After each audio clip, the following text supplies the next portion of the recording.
think Waldorf education is really important today for probably about 3 major reasons.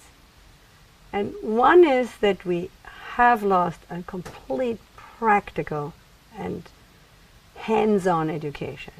And that's what Waldorf education does. And we have not done any research or any really implementation of showing what we miss in developing the brain. You know, we might have done, even for a newborn, some classic music and certain things and the environment, but nothing has really been able, and maybe with new neuroscience, we could bring up how diversified we are. For example, I was up in Columbia University and they showed us research on our way of smelling, one of the senses, and they found out in the slug, like banana registers in another area than a rose registers in another, in the area of smelling. Then they found out that each slug, which means also every human, registers again in another area, in the smelling area. So what I think, what Rudolf Steiner, without maybe having the scientific proof, and that's why I think in the future we will have more scientific proof how important it is, because we are all registering different. So it's more, so this is number 2. We need the Waldorf education because it lets the kids much more thinking out of the box. So there is the curriculum, which is flexible. There is an integration of art and movement and singing. We don't do singing anymore in the schools. We don't do any education about art. There's very little. I feel American children or United States children know absolutely nothing about art. Very little. Have no example of the good old masters and their way of using color. And it's also not educated to really feel like they do in the Rudolf Steiner. And then number 3, I think the skill of understanding the development of the year, by year by year. I have never seen more knowledge than Rudolf Steiner having studied. And when you think from the kindergarten or whatever, and what the kid get in a very intriguing way, interested in how to develop the curiosity and the skills, and then coming up to middle school, and then coming up to high school, where even I remember one where you had to mold in clay your face, kind of like nearly your dignity, but it wasn't looking in a mirror and copying, but really from inside, how is your perspective of yourself, or your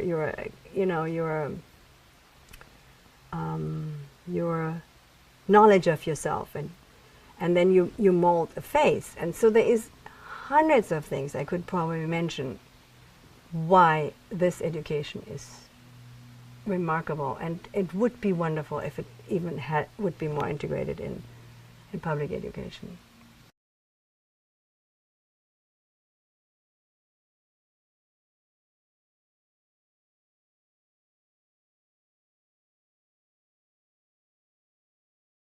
I was a classroom teacher for 27 years at North Cross School in Roanoke, where for the last 12 years I served as chairman of the history department and dean of students and assistant director of the upper school.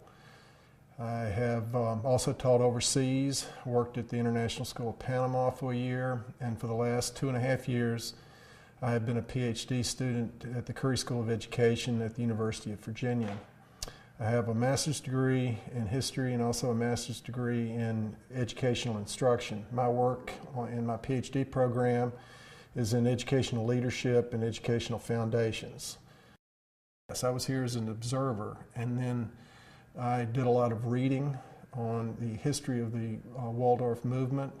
I visited a number of different websites that different Waldorf schools have set up around the country.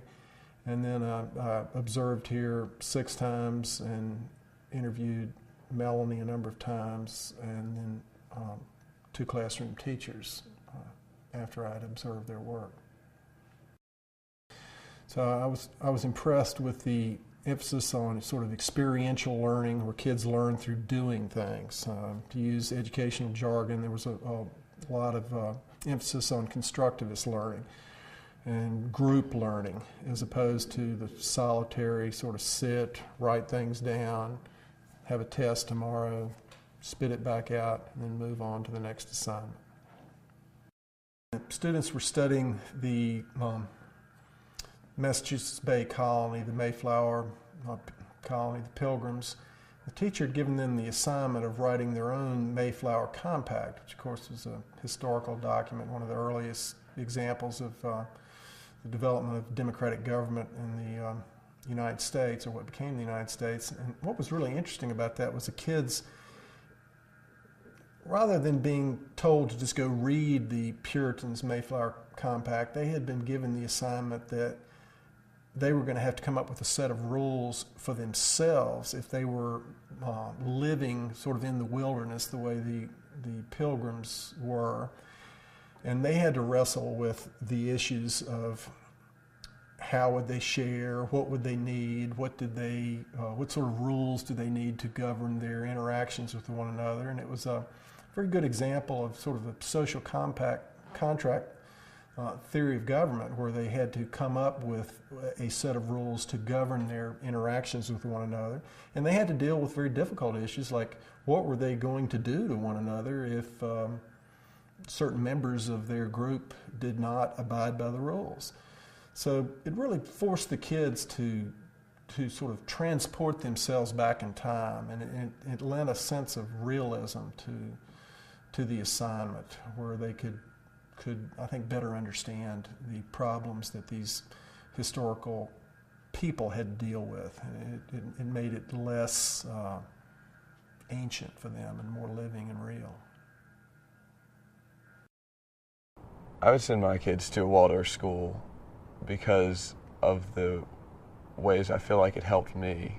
I think that during the years when the elementary and the middle school years are important times in a child's life that really should only be entrusted to the care and nurturing that a Waldorf school can give. I can remember the moment I first heard about Waldorf education. My oldest daughter, who's now 20, was in a Snuggly. We were walking through a local health food store, and I saw a copy of Mothering magazine. It had some interesting headlines, but above the banner it said Waldorf education. I'd never seen the words before in my life. I bought that, I read it, and I can also remember my reaction, which was, this makes sense. I've been involved in education pretty much my entire adult life. I was a teacher. I taught high school and college.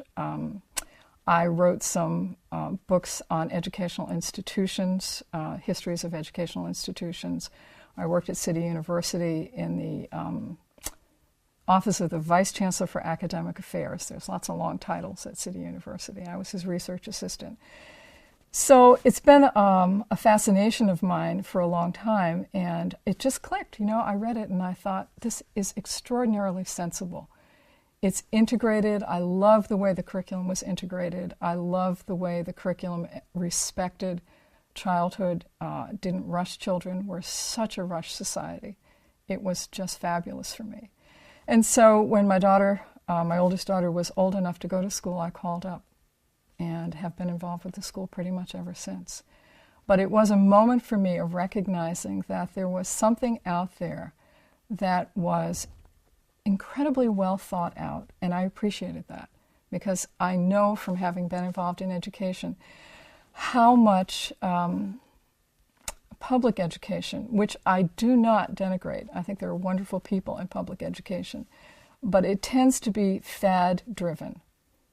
Something new comes in. Right now it's testing, standardized testing. But before that, there was values education, and there was, you can go back. I started studying education in the 70s, and I think it was feeling education at that time. And, they're all valuable, but there was something in this Waldorf education that, if I can say, was timeless, that had to do with human beings and how they develop, which is timeless in a sense. Everything around us changes, but the core of being human doesn't change. And I think I recognized in that moment that there's something incredibly human about this education. And I liked it. And I haven't been disappointed. I definitely plan to send my kids to a Waldorf school, no question about it. There's not even a choice in my mind. I don't know, I went to public high school after Waldorf school, and I kind of saw the fruits of public education, and a lot of my friends went to public school with me, and there's just no comparison. We stood out in every classroom. Teachers always commented on the Waldorf kids, and I know who I am, I know how I feel, and I see my friends and what they've become, and there's just no question in my mind. It is my fourth time now that I have been invited to the Charlottesville Waldorf School to sit in classes and meet with the teachers and evaluate their work. And from day one on, I was very impressed, small as the school is, what quality and substance I find every time in each classroom. The quality and the work that is done in these classes is outstanding.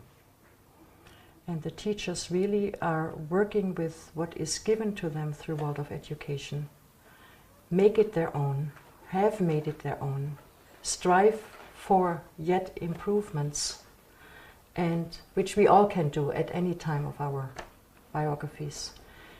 But even this wanting to become better, even though I have been standing in the classroom for I don't know how many years, that alone is such a wonderful experience.